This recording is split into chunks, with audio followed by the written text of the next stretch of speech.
right, welcome everyone. We're excited to have you. Thank you for joining us today. This is our first webinar for the spring 2021 orientation. So we're so excited to have all of you here joining us today. We are going to be going over general questions that a lot of students have been asking about the spring semester. So we're going to be going through just a lot of questions about immigration, about entering the US, travel, some things related to academics and what that will look like for the spring semester. So we'll just get started. And we have our panelist today is Chelsea Wells, and she's the director of the International Student and Scholar Services. So Chelsea, I will turn it over to you to get started. Thanks, Danica. Good morning, everybody. It's a pleasure to be here with you today and answer some of your frequently asked questions prior to the spring 2021 semester. As Danica mentioned, my name is Chelsea Wells, and I am the Director of International Student and Scholar Services, which is also known as ISSS. ISSS is the primary resource for you while you're here at the University of Utah. You're welcome to reach out to us with any questions you may have about immigration policy guidance, adjusting to life on campus, or online, if you will be studying with us primarily online, or any other questions that you may have. Even if we don't immediately know the answers to your questions, we are happy to connect you with the right resources. The ISSS office is physically located in the Union building on the 4th floor. That will make a little bit more sense once you're actually on campus, but we are on the 4th floor in room 410. We will be offering virtual advising appointments or phone appointments throughout the spring semester. So if you have any questions or if you would prefer to speak with an international advisor, please contact our office. We know that studying at the University of Utah this spring 2021 may look a little bit different than what you had originally thought. Due to the COVID-19 global pandemic, we have had to make many changes to our classes, campus life, and the student experience in order to best protect the health and wellness of all of our students, staff, and faculty while on campus. However, we have learned so much during this fall semester in terms of virtual programming, and we hope to be applying some of this knowledge as we're moving forward into the spring. In addition to virtual advising appointments or phone appointments, we will be using other methods as well, just to make sure that we're keeping everybody safe and to slow the spread of COVID-19 as much as possible. So we do have certain procedures if you need to pick up documents for our office or if you need anything from us, and we have created an electronic document portal. You'll learn about that more in the orientation modules, but it's a really easy way for you to very quickly and easily collect documents from us. Many documents can be given to you this way, but we also have other procedures in place if you do need to actually pick up a physical document from our office. Whether you will be coming to campus or you're studying online for this next semester, there will be many opportunities for you to engage with other students and the campus community, although most events will continue to be held virtually, at least at the beginning of the spring semester. ISSS will be hosting webinars and will also share information about virtual events, networking opportunities, and other ways that you can get involved on campus. Although there are many changes in place, please know that you can always contact us with questions, and we will continue to be here to support you in any way that we can while you're here studying at the University of Utah. So we are so excited to welcome you all to the University of Utah for the spring 2021 semester. I'm sure that you do have many questions about the upcoming semester, so I will do my best to address all of your questions and hopefully give you all of the answers that you need today. We had many questions that were submitted in advance, so I will primarily focus on answering those questions first, and then as time allows, I will take live questions towards the end of the session today.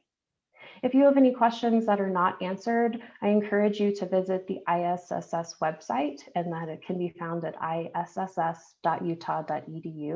Our website contains all of the information that you will need to understand immigration policy and regulations, as well as stay up to date on any changes on campus. We also have a web page titled Frequently Asked Questions about COVID-19, and that's a really great resource if you have any questions about the policies on campus. If you have any other specific questions about your situation that are not answered today and is not available on our website, please contact us and we'll happily answer whatever questions you may have. Right. So now we'll go ahead and get started on the question and answer portion.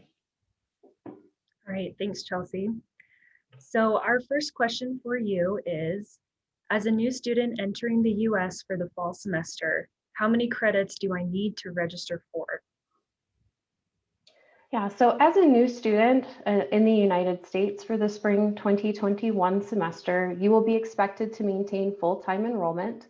This means that you need to take 12 semester credit hours if you're an undergraduate student, so that means you're seeking your bachelor degree, or 9 semester credits as a graduate student, which is a master's or PhD. This is a requirement in order to maintain your active immigration status while you're here. However, current US government guidance states that if you are a new F1 student, as you all are, entering the United States, if you'll actually be entering an on-campus, you will need to be enrolled in at least one in-person or hybrid course with a face-to-face component. So that means that out of the 12 semester credit hours, if you're an undergraduate student, for example, at least one of those at 3 semester credits will need to be in person or hybrid with face-to-face component. Please note that this type of flexibility to allow for online or remote coursework is a policy exception due to COVID-19. So that might change moving in the future for the summer or the fall semester. We're not quite sure how the guidance will change, but for the spring, it will be 12 semester credits or 9 semester credits if you're a graduate student and at least one in-person or hybrid class.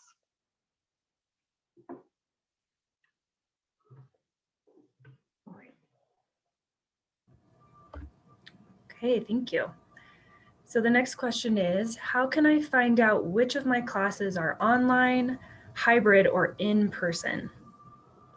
All right, so that's a really great question and something that I'm sure many of you are wondering about. I'll back up just a little bit to provide some background information on what that means. So although the University of Utah will be operating with a hybrid model, there are many different types of classes or class modalities that you can register for the spring semester. We understand that many students are facing challenges obtaining their visas. You might be impacted by some travel restrictions. So we really are trying to be as flexible as possible. So the different types of classes that are offered are either in person, they can be fully online, it could be hybrid, which would be a mix of in-person classes as well as remote learning, and then something that's called IVC, so it's interactive video conferencing. Essentially, that means it's taught sort of like this in a Zoom format. So those IVC or Zoom classes are taught remotely, so you don't need to be present in the classroom, but the classes are taught at a set time. So something to keep in mind if you're registering for those IVC courses and you will not be on campus, you'll be outside of the US, you will need to be present in your class during that assigned meeting time. And the class time is in Utah time. So that might mean that you need to adjust your schedule a little bit, or you might be taking classes at a slightly odd time in your current time zone. Classes that are coded as fully online are asynchronous. And so what that means is you don't need to be present for a certain class time and you can do your classwork at any time that's convenient for you. You can find out what type of classes you're registering for in the course description in the academic course catalog. So as you're moving through registering for your classes, make sure to look at the description. The description will talk about what the class is about, but it will also explain what the format is. So if it's fully online, or if it's hybrid, IVC, or if it's in person. If you have any questions about those courses or the courses that you would need to register for, we encourage you to contact at the Academic Advising Center if you're an undergraduate student, or if you're a graduate student, connect with the academic advisor in your academic department as soon as you can, just to talk about those different options and what might be available and what would be most appropriate for you to register for your first semester.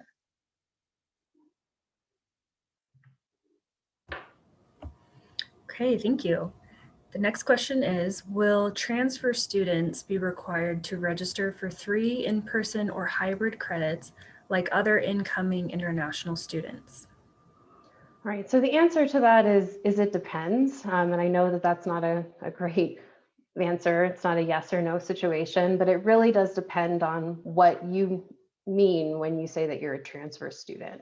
So if you're transferring from a school that's outside of the US, and this will be your first time coming into the US, then yes, you will need to register for at least 3 in-person or hybrid credits. So that could be one class, it could be multiple classes, but it's usually one class. That's 3 semester credits. But you will need to be registered in at least one in-person or hybrid class in order to obtain your visa and then to enter the United States. However, if you are transferring from another school that's already inside the US and you're here now, and you were enrolled full-time at your previous school during last spring 2020, then no. In that case, since you're already in the United States, you had your active immigration status at your previous school, you're considered kind of a continuing student in that way, and you can take classes in any modality. But if you do have any questions about your specific situation, please feel free to reach out to ISSS later on just to get some clarity on that and what you need to register for. Okay, the next question is, in what scenario would all classes be moved permanently online during the semester, and how would this impact my immigration status? And that's a really great question, and I'm sure that it's on the forefront of all of your minds. The University of Utah leadership, they have identified any of the factors which would determine if we would need to move online later on in the semester. However, it is highly unlikely that this would happen, but we can't really predict the future, particularly with COVID-19 as that situation continues to change and evolve. So this, like I said, this largely will depend on the spread of COVID-19 and how effective our efforts on campus have been to control it. We've seen some really good success during the fall 2020 semester in terms of controlling any outbreaks on campus, and we did not need to shift fully online, so we don't anticipate that this should be an issue for the spring. However, if the U would need to pivot to all online or remote coursework during the spring semester, your immigration status will not be impacted. However, you will need to maintain that full-time enrollment. So the 12 semester credit hours if you're an undergraduate student, or 9 semester credit hours if you're a graduate student.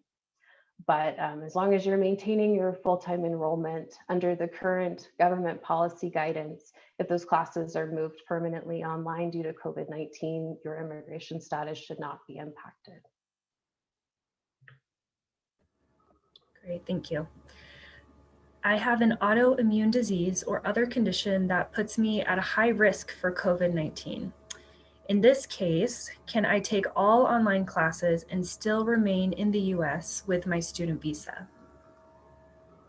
So if you are a new student at the University of Utah and you're not transferring from another US school, you will need to be enrolled in at least one in-person or hybrid class in order to obtain your visa and to enter the United States. So that means you won't be able to take all online classes as a new student entering the United States. If you would like to take all online classes, we recommend that you stay in your home country and you enroll in online courses. And if you're not interested in enrolling in those online courses, it may be best to explore other options, such as deferring your admission to a future semester where you would be able to come into the US and take classes in person. However, if you are transferring from another US school and you've been in the United States, it is our understanding that under the current policy guidance, you would be able to stay in the US and take all online classes. But again, this is a very specific situation. So if this situation does fit you, please feel free to reach out to us and we can talk through those specifics as well. All right, how will course details be shared by the professor with students who are taking online classes? Yeah, so this is something that I'm sure many of you are thinking about, but it does largely depend on the professor or the instructor from your course.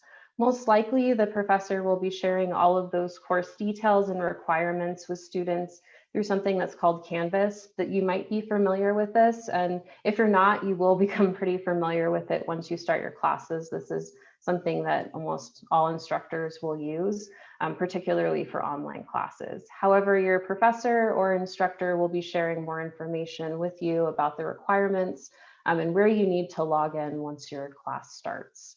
And my understanding is that you should receive some sort of email or other type of communication prior to the class start so that you have a better idea of what to expect. on your first day of class. So be sure to, I'm sure you're hearing this from everybody, but be sure to check your student email account. So your student email account as frequently as you can, as all of this information will be coming into your email account. Yes, I would second that. Check your email every day. Okay, our next question is, how and when can I register for classes?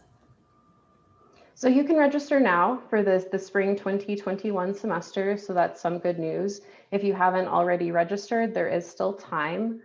International students do not need to complete any of their orientation requirements before registering for classes. That's something that US citizens and domestic students would need to wait for that orientation requirement to be complete. But for international students, you can go ahead, you can register for classes now.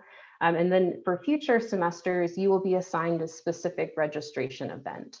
So this is something you'll find out more information about via email, via your email account as you get closer to the registration time. The registration for any future semesters usually occurs about mid-semester for the semester prior to that one. So you will be notified once you're eligible to register for those classes.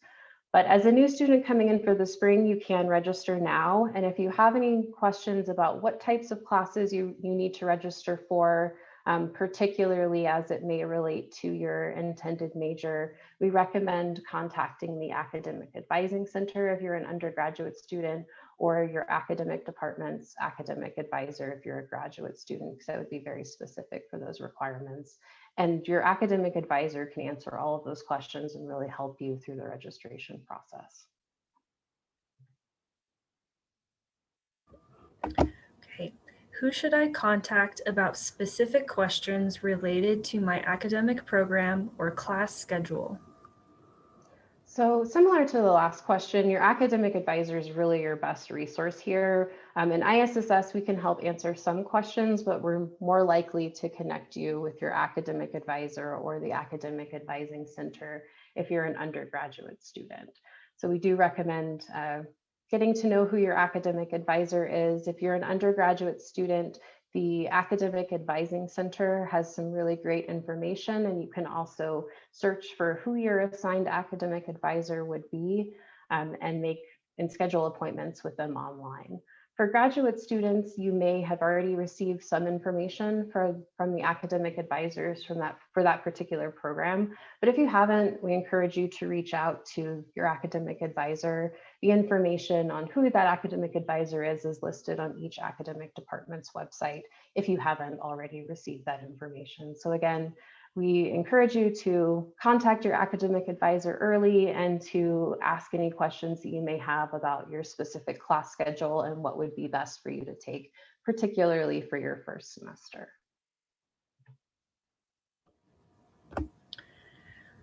I fear that I may struggle with everything going on. What can I do if I need academic support or if I need to reduce my course load? Yeah, so that's a great question as well. While you're at the University of Utah, there are many resources that are available to you if you find that you're struggling with your classes or if you need any additional help. There are many academic resources such as the Writing Center and the Learning Center. The Writing Center is a really great place to go if you need any help with writing papers or essays, or if you have any questions about how to really format your essays. There are some really great people that work at the Writing Center that can help answer any questions you may have about that. The Learning Center is also a really great resource for all of you. The Learning Center will be offering free tutoring for all University of Utah students for the spring semester. They were doing that for the fall as well. So if you do need additional tutoring or additional help in any academic subjects, that is probably the first place that you should go as a resource. There's also many non-academic resources that are available to you. I didn't list them all out on the slide because it's quite a bit of information, but if you are looking for help beyond your academics, like I said, there's many resources. ISSS does have an on and off campus resource guide that we can provide to all students. So even if you don't want to ask us any very specific questions about your situation, we can provide that guide, and it gives an overview of everything that would be available to you either on the University of Utah campus or in the local community. If you are interested in reducing your course load, that's certainly a discussion that should be had with an ISSS advisor. There are options that are available to you, such as something that's called a medical reduced course load, but you would need to meet fairly specific eligibility criteria for the medical reduced course load. So if you do find that you are struggling in your classes and you need to reduce your course load, I encourage you to reach out to ISSS as soon as possible to schedule an appointment with an ISSS advisor, and they can talk through the various options and what would be best for your situation. And on these slides, I do have a couple of hyperlinks. I just want to say all of these slides will be posted to our website after the session today, as well as a recording of this particular session. And along with the slides, there will be hyperlinks, and you can click through those and it'll take you directly to the appropriate University of Utah website. All right, so we are finishing up the section focused on academic requirements, and we will move into the questions focused on entering the United States. So our first question is, what documents will I need to present when I enter the US? Right, this is certainly something I hope that you're all paying close attention to. It's really important to have all of your documents easily and readily available as you're traveling, particularly through airport customs once you arrive in the US. Before traveling, especially during this time with the COVID-19 pandemic, please be aware of any of the travel guidance domestically and internationally. So we do recommend contacting your airline before flying to see if there's any specific procedures or requirements that you would need to be aware of before your travel date. Once you're traveling, you will need to bring certain immigration documents with you. Please remember to bring these documents in your carry-on luggage. Do not put them in your checked luggage, because you will not be able to access them as you're moving through airport customs. So with these documents I have listed out here, please bring them with you in your carry-on, have them close by at all times. So the most important would be your I-20 document. So if you're using an electronic copy of this document and it was digitally signed, then you will need to print it out and bring it with you while you're traveling. Please do not try to show your I-20 on your phone or any other electronic device as you're moving through airport customs.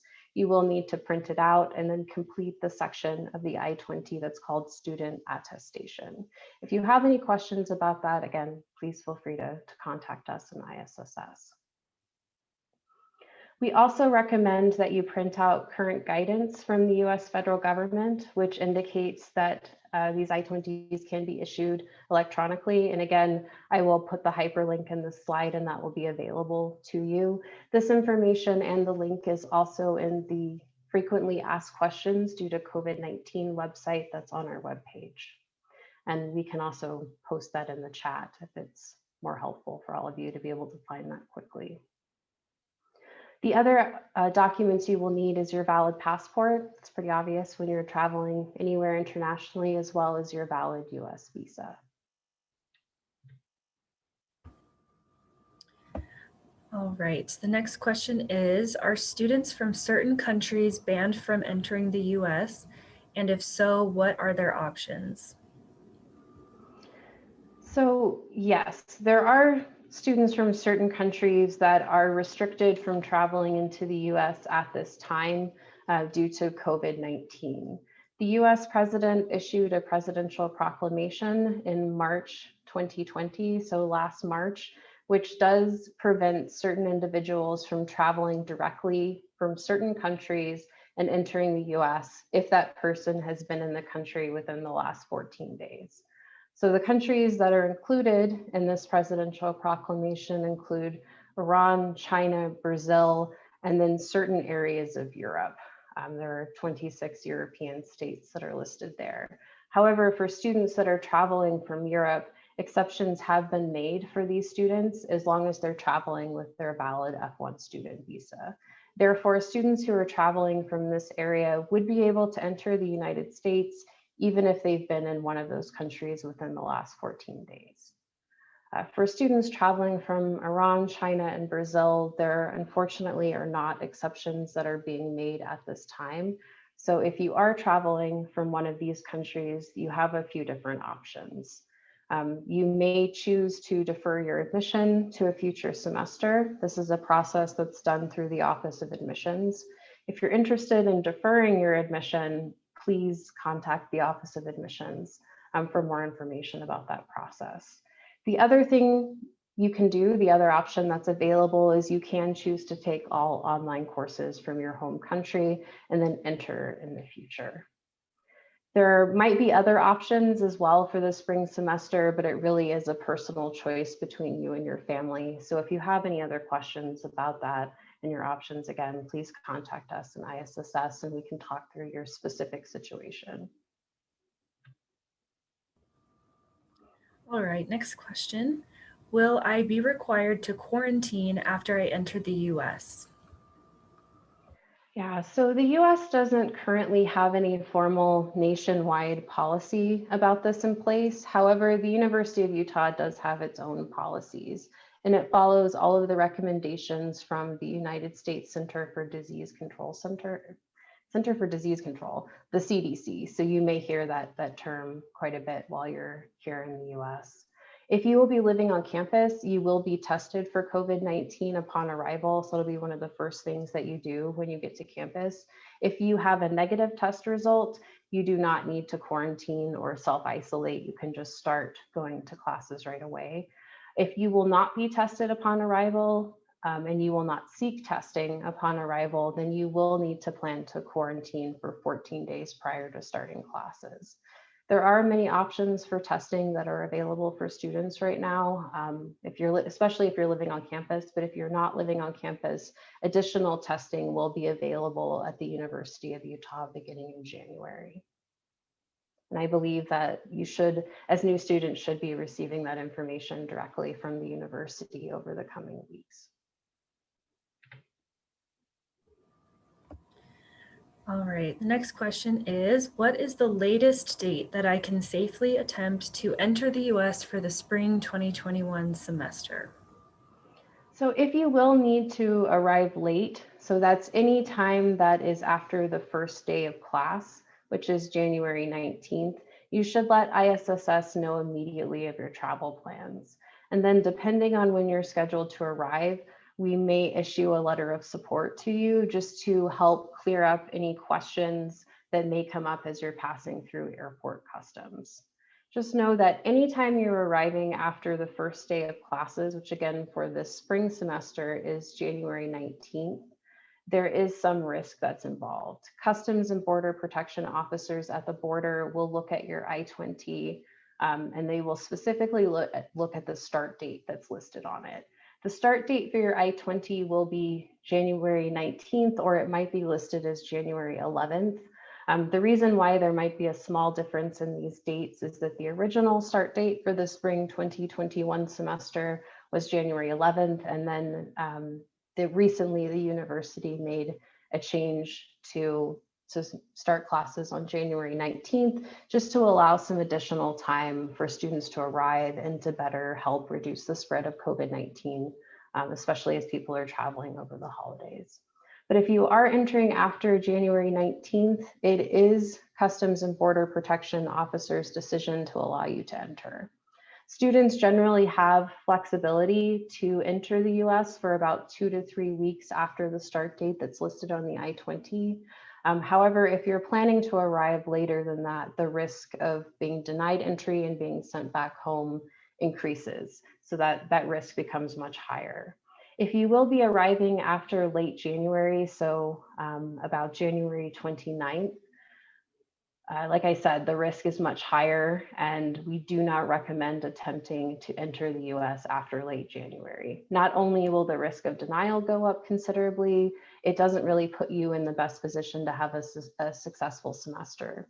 Since you've missed classes for the first few weeks, it really will impact your ability to be successful, and you might have a harder time trying to catch up on all your classwork. So we really do recommend entering the US as soon as you can and as close as possible to the start date that is listed on your I-20.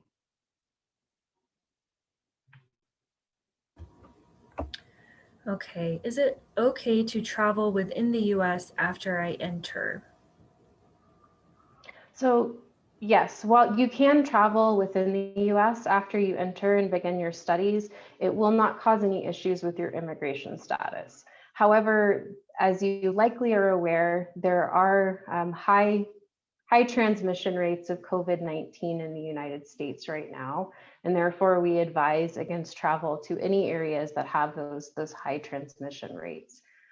So if possible, we encourage you to try to stay locally in the Salt Lake City area or in the state of Utah as much as you can. However, if you do choose to travel outside of Utah, the University of Utah has a specific process for this. So they ask for you to fill out a self-reporting travel form once you return. And this form can be found on the University of Utah's COVID-19 website, the coronavirus.utah.edu. This website is a central hub of all information at the University of Utah related to COVID-19, all of the university policies, and it has all of the forms that you may need should you choose to travel outside of the state. Once you submit that form, you will likely be contacted by somebody at the university with a few other questions, and they would have some specific guidance on what you need to do. But for the most part, unfortunately, we are discouraging too much travel within the US, at least for the spring semester, just so we can keep people a little more locally and try to stay safe and mitigate and help stop the spread of COVID-19 as much as possible. Okay, this is an important question. How do I sign up for health insurance once I'm in the US? Yeah, so as an F1 international student, and F1 is that student visa that you will all get to come into the United States. As an F1 international student, you are automatically enrolled in student health insurance through the University of Utah. It is a requirement for you to have health insurance coverage while you're within the US. So you will be automatically enrolled in your student health insurance every semester and charge that insurance fee as part of your overall tuition bill. If you have any specific questions about your student health insurance or what that student health insurance may cover, we encourage you to contact the Student Health Center with any of those types of questions. If you already have insurance that would cover you while you're in the United States, you can potentially be waived from the University of Utah student health insurance, but that's a process that you will need to work out with the Student Health Center. But if you have any questions about who to contact over there or how you might be registered for health insurance, again, please feel free to reach out to us and we can answer any of those questions. All right, so now we'll move into the portion of questions that are focused mainly on the immigration requirements and your immigration status. So these are very important, and I'll also just give a quick reminder since we're about halfway through that if you do have any questions that Chelsea has not answered, please do put them in the Q&A, the question and answer box at the bottom of your screen. And I see some questions have already been asked and they look like great questions, so thank you. And we will get to those at the end of the webinar, so stay tuned. There are some links in the chat for different websites and things that could be helpful that we're talking about. So I will repost those in the chat as well for anyone who maybe joined late, and feel free to take a look at those. And again, as we've mentioned, this webinar is being recorded and we are going to put it on our website so that even if you don't get all of this information right now, you'll be able to go back and watch it and to go through the slides as well. So just wanted to give that quick reminder before we move on. Okay, so our next question is, do I need to pay the SEVIS fee or apply for a visa if I will be studying from outside the US? Yeah, and this is a really great question, and I'm sure you've all been thinking about this if you aren't able to come to the United States at this time. Um, so during this time with COVID-19, like I've said before, the US federal government is making certain policy exceptions to allow you to take all online classes. So if you are starting your program from outside of the US during this time, um, you don't need to pay your SEVIS fee or obtain your visa just quite yet. However, you will need to pay your SEVIS fee and obtain your F1 student visa before you come to the United States. So that is something you will eventually need to do, but you will need to plan it carefully based on when you're able to come here. Your I-20 document that you may have already been issued has a start date on it, and that start date applies to a specific semester. So if you were hoping to come to the United States for the spring semester, but you aren't able to, just due to travel restrictions or other things that may be going on, you will need to get a new I-20. And as part of that new I-20, once you know which semester you will be able to come, you will need to pay your SEVIS fee and apply for a visa for that specific term. But for now, if you're starting your program online outside of the US, you don't need to have a visa just yet. You really want to make sure that your visa and your I-20 is specific to the semester that you will be coming into the US.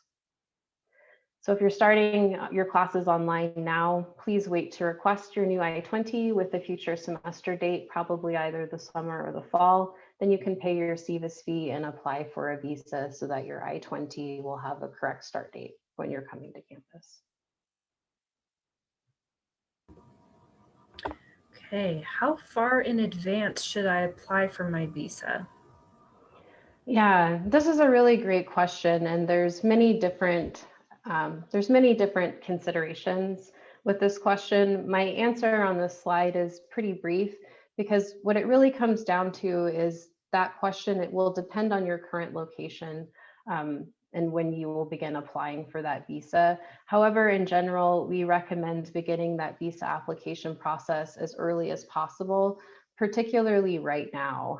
Due to COVID-19, many US embassies are either closed or they're pretty delayed right now internationally. So once you know which semester you're planning on coming to campus, if you're starting on campus this spring, you should already have some of this documentation and already be in the middle of this visa application process. But in general, start as soon as possible, as soon as you know which semester you would like to come, so that you have your I-20 for the correct semester and start that visa application process right away. Like I said, there is a pretty big backlog of visa appointments at many US embassies right now. So starting that process early puts you in a really good position to be able to successfully get your visa before you come to the US. Okay, can I proceed with my visa application while border closures are in place? So this is kind of tied with that last question as well. Yes, you absolutely can proceed with your visa application while the border closures are in place. There isn't anything that's really preventing you from beginning that application process. However, please be aware that any border closures or travel restrictions will likely impact you in your ability to leave the US and to leave your home country and to travel to the US at this time. We are unable to predict how border closures and travel restrictions may change in the future due to COVID-19. So if you are starting with your visa application now and you're planning on trying to come to the US in a future semester, we encourage you to just be aware of what's going on in your particular area. And you can even contact the embassy in your area if you have any sort of questions, or they might have more information on their website about what you should do during this time and any border closures that might be impacting your ability to travel right now. All right. If I start classes online from my home country, how will this impact my OPT and CPT opportunities? Okay. This is a great question. And as a new student, if you don't know what OPT or CPT is yet, that is absolutely okay. Do not feel that you're missing anything here. But just to make it really simple here, OPT and CPT are opportunities for employment. So it would be either internship opportunities that you can pursue in conjunction, so at the same time as your academic studies. And then OPT is something that you would most likely pursue after you graduate. So that would be down later on in the future. But if you're starting your program online from your home country now, you don't actually have active immigration status in the US because you aren't currently in the US. So you're still a new student starting your program from outside of the US. So you're not held to those same requirements as students who already have come to the US and have that active F1 visa status. So therefore, it is not going to impact your OPT or CPT opportunities. All of those kinds of requirements and considerations will become more of an issue once you're able to come to the US and you have to maintain really specific requirements to keep your immigration status active in the US. But for now, the summary is if you're starting your classes online, you will not be impacted when you're applying for any sort of employment opportunities through OPT or CPT in the future. All right, can incoming PhD and master's students take all online classes this spring from their home country? From an immigration perspective, yes, you are certainly welcome to, as a new student, to start your program online. However, we do encourage you to contact the academic advisor in your academic department to inquire further. Like I said, from an immigration perspective, there is no issue with you starting your classes online. However, just as a logistical issue on campus, there may be certain classes that are not available or might not be offered online, and your academic department will have specific policies or requirements in place, or they may have specific policies or requirements in place for your first semester. So again, that's really a good question to ask your academic advisors to see what courses might be available for this spring and what you would need to do just as a starting student. But for the most part, there are many class options that are available online or being taught remotely right now. So for the most part, you should be able to take all of your online classes for the spring. But again, please do connect with your academic advisor for more specific information about your program. All right, our next question is, with all of the confusing immigration news lately, is there any chance my student visa could be revoked or I could be deported? It's a really good question, and we certainly understand your concerns.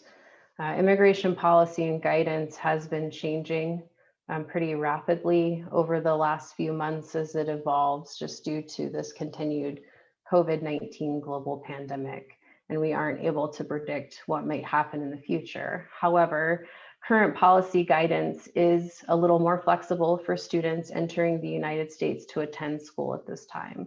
So along with that flexibility, although you do need to be enrolled in at least one in-person or hybrid course, so that 3 semester credits of in-person or hybrid courses, in order to get your F1 visa and to come to the United States, you can still take your classes in all other formats, online or remote learning. So provided that you remain enrolled full-time, so again, that means if you're an undergraduate student, bachelor's student, you will need to be enrolled for 12 semester credit hours. As a graduate student, you will need to be enrolled in at least 9 semester credit hours or 3 thesis hours. As long as you're enrolled full-time, you will be able to maintain your status while you're in the United States. So this current policy guidance really says that if the University of Utah will need to transition to all online or remote classes, just as a result of the spread of COVID-19, you will be able to maintain your status and you should be able to remain in the United States. We do not anticipate any new students who are enrolled full-time meeting all of their requirements that they need to, so they're enrolled in at least one in-person or hybrid class. we don't anticipate that there will be any issues with your visa being revoked. So everything should be okay. Just make sure that you're maintaining that full-time enrollment. And if there is any additional information that may come up from the federal government in the future, ISSS will be sure to share that information widely with all of you so that you're aware of any new information or potential concerns that may come up. Great. Will the ISSS office be open during the spring 2021 semester? And if not, how can I meet with an immigration advisor? So yes, ISSS will be open during the spring 2021 semester, but our physical office will not be accepting any visitors. So we will only have staff in the office, and then other ISSS staff will continue to work remotely, at least at the beginning of the spring semester. So we are open in the sense that you can certainly still contact us by telephone or email with any of the questions that you may have. And we will always be virtually open and ready to take your questions Monday through Friday, 9 a.m. to 5 p.m. Utah time. And the contact information, our email information is here on the slide, as well as our telephone number.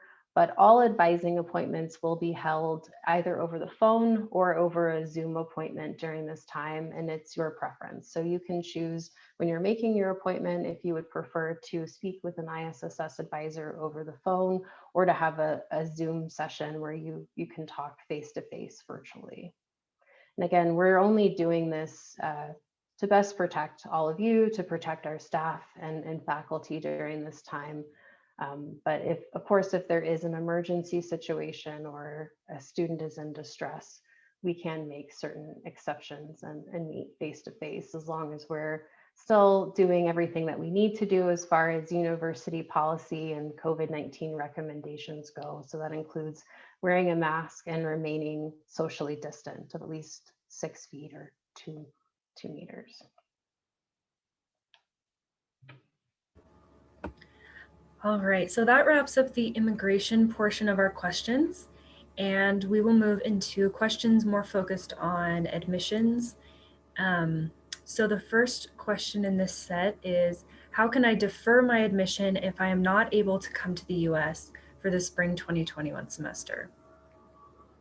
Yeah, so the deferment process does go through the Office of Admissions or your academic department, and that depends on if you're an undergraduate student or a graduate student. Either way, it will end up in the same place. But this is a process that's managed primarily through the Office of Admissions and not ISSS. So if you do have specific questions on what you need to do to defer your admission to a future semester, you can contact the specific individual who oversees the deferment process in the Office of Admissions. So any questions about deferment can be sent to the email address that's on here. So it's admissionsdeferment@utah.edu.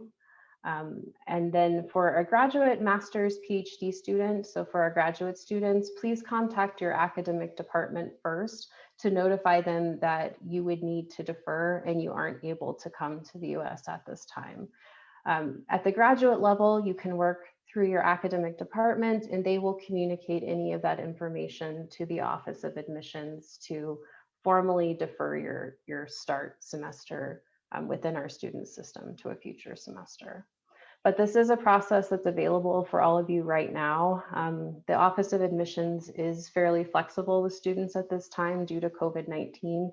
So if you were intending to come to the University of Utah on campus this spring, but you've been unable to do so due to travel restrictions or other things, you can still defer your admission again. So if you need to defer it to the summer or the fall, just be sure to either speak with the Office of Admissions or your academic department.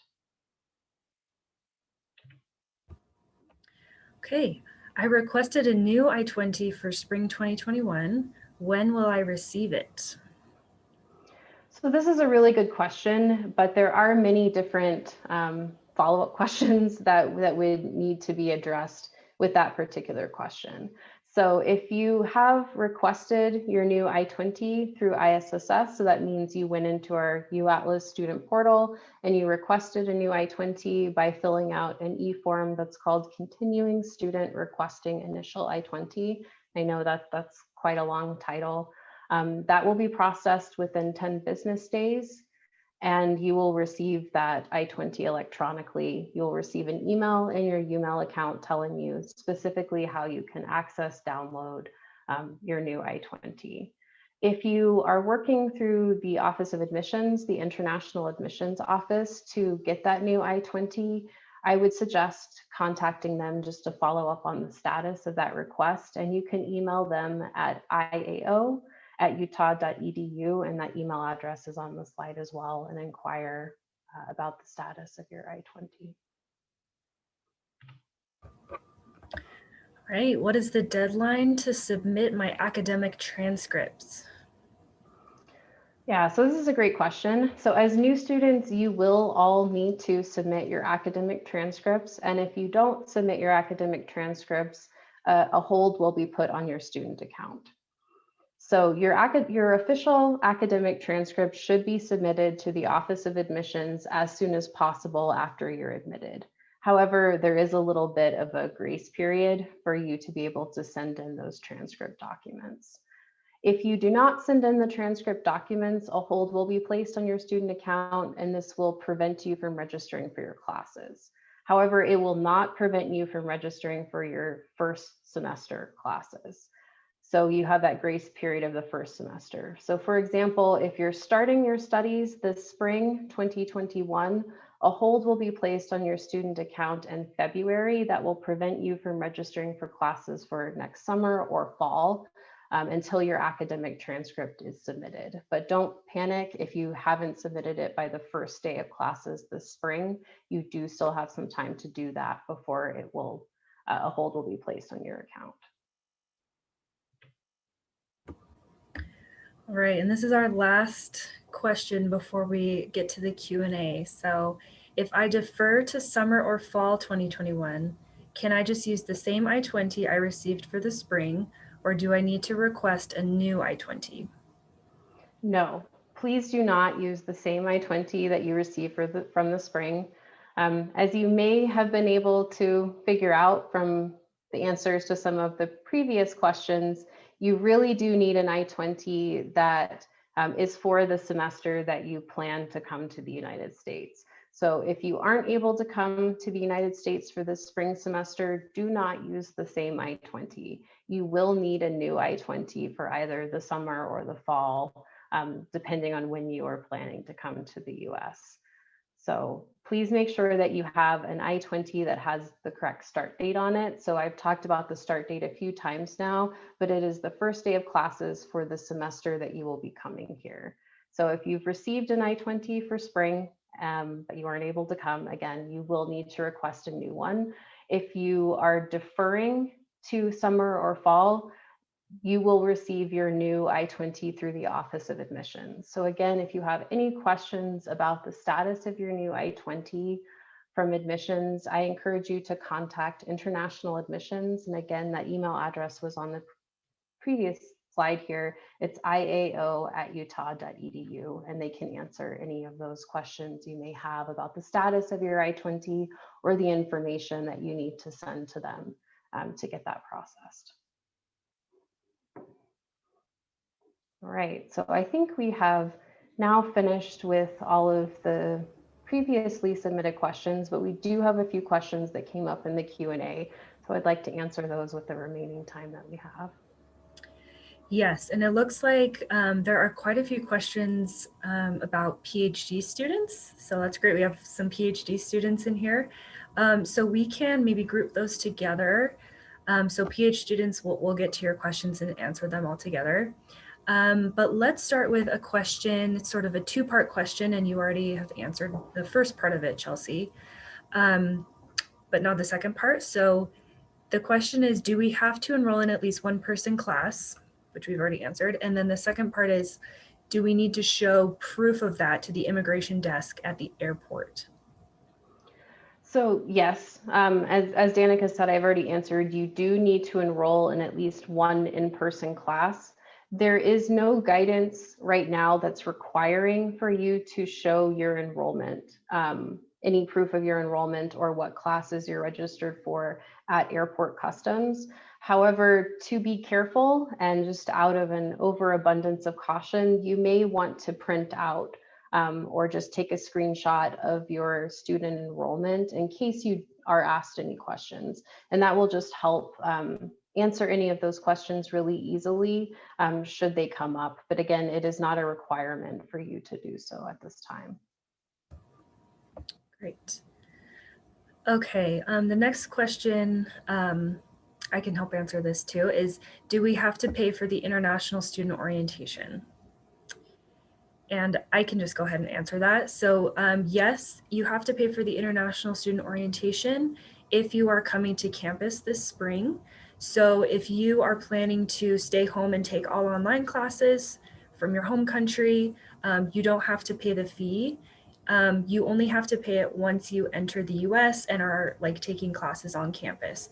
So for any of you who are coming here and will be in the US, please make sure that you pay the international student orientation fee. It is $45 for the spring semester. It's usually $75, but we understand that there's a lot of challenges going on right now, so we've reduced the amount to $45.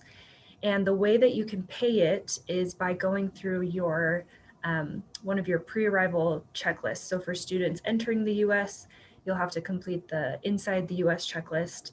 And if you're not sure what that is, check your email or look on our website.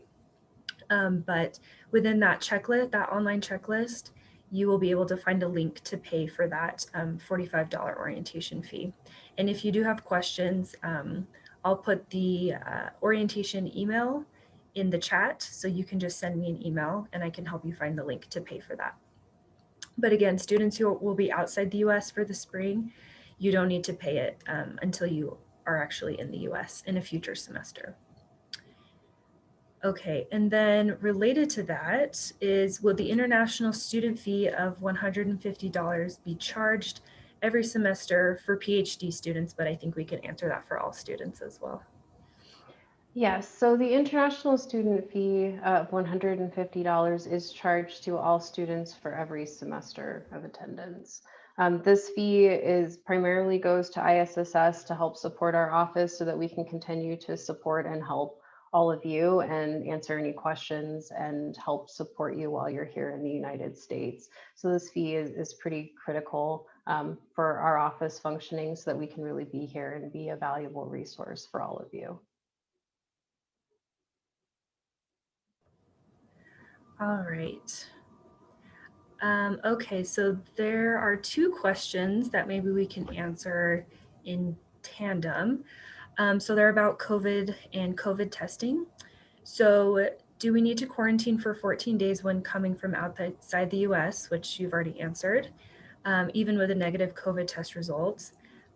We've already answered that, but the second part of the question asks, will we receive help during our quarantine since we won't be able to go out for food and needs? So if you're living on campus, yes, absolutely. So for all students who are living on campus, if you will need to quarantine, and this is either because you haven't been tested or if you happen to be exposed to COVID-19 during this semester, if you're living on campus, you will have quite a bit of help. So food can still be delivered directly to your door. Anything that you need would be addressed by the staff that work in housing on campus. So you will absolutely have that help.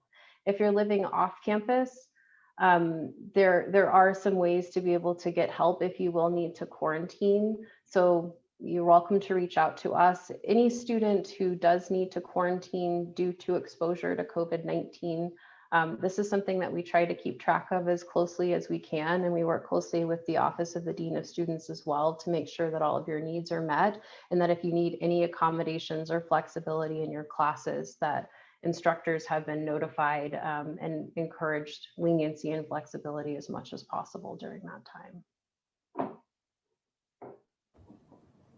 Great. And then along with that, is COVID-19 testing on campus free upon arrival? Yes, so if you are going to be a student on campus, students do not need to pay for their testing. That when you're tested upon arrival, that will all be free and is just part of the move-in process on campus. Great. Okay. There's another question about class requirements and in-person requirements. So this person says, I have a full-time TA position for the spring 21 semester, and I've registered in only one hybrid class. Will the TA job replace the in-person requirement at the immigration desk at the airport? So again, the immigration desk at the airport, as far as we know, there isn't any specific requirements on that enrollment, but we do recommend that you take a screenshot or print out the page with your enrollment in case you are asked any questions. The TA position will not replace that particular requirement. So if you are a new student, you will need to still be registered in at least one in-person or hybrid course with that face-to-face component. All right. This person asked, do OPT and CPT requirements count for PhD students also? Yes, so OPT and CPT requirements are the same for students at any level. So whether you're a bachelor's, master's, or PhD level student, those requirements will be largely the same. So ISSS does do workshops on both CPT and OPT throughout every semester. At this time, we're offering virtual workshops, and the schedule is already on our website. So all of that information is available. And if you have any questions about what those requirements are for CPT or OPT, we encourage you to attend one of those workshops and then even meet with an ISSS advisor afterwards if you have any more specific questions. All right. So this person asked, can international PhD students take online classes? Will it meet the F1 visa requirements? And I think this came up when we were talking about the in-person in-person requirements. So maybe we can distinguish between online classes outside the US and online classes inside the US. Yeah, so if you're a PhD student and you're starting, this is your semester starting your program from outside of the US and you're taking all online classes, you do not have your active F1 status in the US yet. So you don't need to meet the same types of visa requirements as students who have entered the US would need to. So yes, you can take all online classes. You do not need to worry about the F1 visa requirements. Continuing students who might be studying outside of the US would still need to meet those F1 visa requirements, but that shouldn't be your current situation. But for continuing students who've started at the University of Utah in a previous semester, as long as they stay enrolled full time. So for PhD students, that would be 9 semester credit hours or 3 thesis hours. You would still be able to meet your F1 visa requirements and maintain your status even if you're outside of the US. All right, and that ties in well with just another similar question that asked if an international PhD student takes online classes from their home country, then how will he or she meet the one in-person class requirement? And as you said, Chelsea, you don't need to meet the one. You can't meet the one in-person class requirement if you're not here, so you don't need to worry about that. You can take if you're not in the U.S., you're not on your F1 visa, so you don't need to worry about that requirement. And then our last question is also related to COVID testing. So this person asks, if I have dependents coming with me, will they also get free COVID testing upon arrival if they will be living on campus? Yeah, so I'm not sure about the specifics with dependents. If you will be coming on campus, it's my understanding that everybody will be tested as a family unit. But even if that's not covered as part of the on-campus arrival process, As part of the University of Utah Student Health Insurance, you are offered free COVID-19 testing. So as long as your dependents are on your student insurance as well, that COVID-19 testing will be free. Great. Okay, so that was all of our questions. Thank you for asking. Those were really great, thoughtful questions. And we appreciate all of you being here with us today from wherever you are in the world. And thank you to Chelsea for also being with us and answering those questions. We will be posting this webinar on our website as well. If you have any questions that were not answered, our email is in the chat. It's international-welcome@utah.edu. So you can direct any questions about orientation, about your arrival to that email, and we'll help you out with those. So with that, we will just say thank you, and we wish you good luck as you prepare to come to the US or to come to Utah, or if you're going to stay home this semester. We're glad to have you with us from whichever way you're able to join us. So we will end the webinar now. And again, please, if you have any questions that come up in the meantime, we'll be answering those in our future webinars. Also, we have some more webinars coming up with different topics. So the next one coming up is will be called Life in Utah, and we'll be going over different ways that you can get involved on campus or things that you can do once you're in Utah. And it will be presented by our international student ambassadors, and they're really great. So make sure you register for that one. The link to that is also in the chat. So be sure to take a look at that before we leave. And again, thank you, and we will see you all soon, hopefully. So good luck, stay safe, and we will see you soon.